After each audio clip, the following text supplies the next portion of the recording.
baako kye mukola kyonna ku ttaka lino mu kuguza omuntu omulala yenna, okulirizingawo okupangisa omuntu omulala yenna, oba okubaako kye mukola okujjako n'omuntu omulala yenna okujjako plaintiff yenze Namatiti Moses. Poliisi okuva Kampala mukadde ng'ekulembeddwamu DPC Nsaba ezinzeeko ekifo ekirudde nga kikayanirwa ekireesewo enkaayana ey'amaanyi wakati wa Namatiti Moses ne Kalema Francis egigenda okuleetawo okuyiwa omusaayi. Okusinziira ku Namatiti ategeezezza nga bw'azze afuna okutiisibwatiisibwa okuva mu bantu ab'enjawulo nga bagamba ti be bannannyini ettaka lino bamusaba akyamuke mu bwangu ddala, kwe kusalawo okwekubira enduulu ku poliisi ne mu kkooti z'amateeka. Ono atulaze empapula kweyagulira ne kwazze asasulira omusolo. Nawaba mu Maachi 2015 lwe nasaba siri negaana okumpa ebintu byange.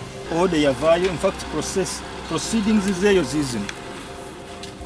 N'empitayo yonna nga buli omu akonfaminga procedures nga bwe zibadde zigenda mu maaso butulaba Kalema azze ne injunction.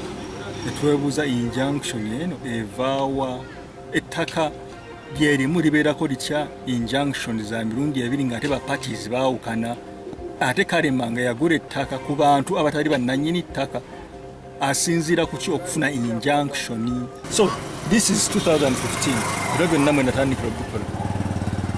Ndi mu kkooti naguno gwaka ku nsonga y'emu, tuli kati mu 2019 ku nsonga y'emu, naye ate ku ground buli lukya bano engeri gye bali nti ebintu byabwe tebiri birambulukufu tunda nfuna challenge y'abantu bano bebaguza enkeera ono najja nti banguza n'oli najja nti banguzizza ng'ate bonna omusingi kooti yabagamba tebakikola naye mu bujeemu bakikola ku ground nsafaringa nabaki lwakuba keesi yange n'okulwawo kati yaruddewo.